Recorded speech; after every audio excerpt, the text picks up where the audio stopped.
4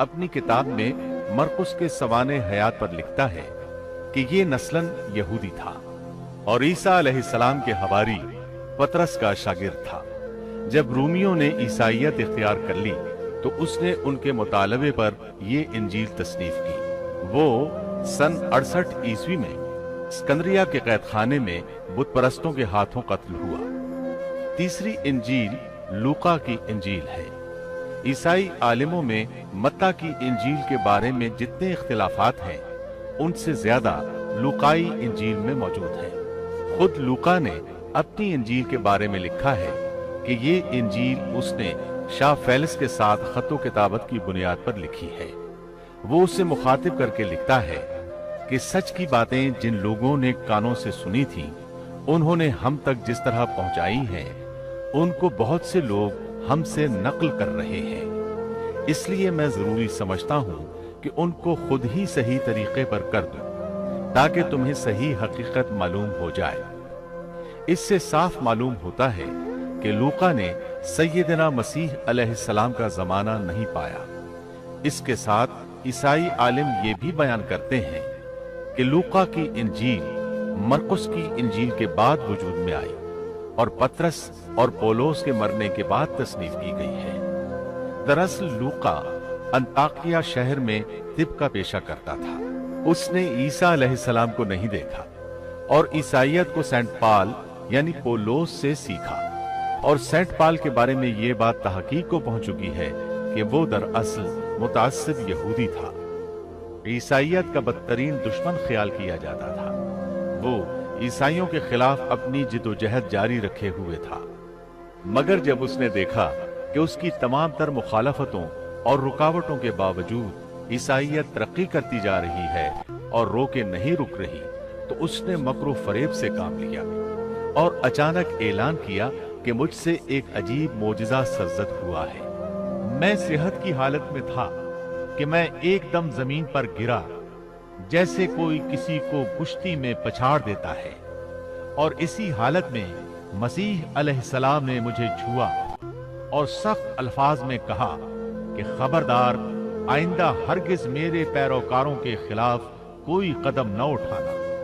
بس میں اسی وقت مسیح علیہ السلام پر ایمان لے آیا اور مسیح کے حکم سے مسیحی دنیا کی خدمت کے لیے مامور ہو گیا ہوں۔ مسیح نے مجھ سے کہا ہے کہ میں لوگوں کو مسیح کی انجیل کی بشارت سنا دوں اور اس کی پیروی کی ترغیب دوں۔ اس طرح اس نے آہستہ آہستہ کلیسا پر ایسا قبضہ کیا کہ دین عیسوی کی اصل صداقتوں کو مٹا کر اسے بدعتوں اور رسومات کا مجموعہ بنا ڈالا اور پوری مسیحیت کو بت پرستی میں تبدیل کر دیا۔ آج جو عیسائیت قائم ہے وہ اسی پولس کی ایجاد کردہ مسیحیت ہے۔ لہذا اس کے بعد کون دعویٰ کر سکتا ہے کہ اس کے شاگرد لوقا کی انجیل الہامی انجیل ہے؟ چوتھی انجیل یوحنا کی انجیل ہے۔ اس کے بارے میں عیسائیوں کا عام عقیدہ ہے کہ یہ سیدنا عیسیٰ علیہ السلام کے محبوب شاگرد یوحنا زبدی کی تالیف ہے۔ یوحنا عیسیٰ علیہ السلام کے 12 حواریوں میں سے ایک تھا۔ یوحنا کی انجیل کو ان کی انجیل کہا جاتا ہے، لیکن خود عیسائی عالموں کا یہ دعویٰ ہے کہ یوحنا کی انجیل خود یوحنا کی تصنیف کردہ نہیں ہے۔ یہ تھا ان انجیلوں کا تعارف۔ اس سے ان کی حقیقت واضح ہو جاتی ہے۔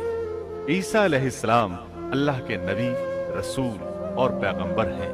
ان کے بعد سوائے نبی کریم صلی اللہ علیہ وسلم کے کوئی نبی نہیں آیا۔ نبی کریم صلی اللہ علیہ وسلم افضل النبیین ہیں، افضل المرسلین اور خاتم النبیین ہیں۔ آپ پر اور تمام انبیاء کرام پر اللہ تعالیٰ کی رحمت نازل ہوں، آمین۔ اور اس کے ساتھ ہی عیسیٰ علیہ السلام کا قصہ اپنے اختتام کو پہنچا۔ اس کے بعد آپ سنیں گے نبی آخر الزمان خاتم النبیین صلی اللہ علیہ وسلم کا تذکرہ، جو 8 کیسٹوں پر مشتمل ہے۔ اللہ تعالی ہم سب کا حامی و ناصر ہو، آمین۔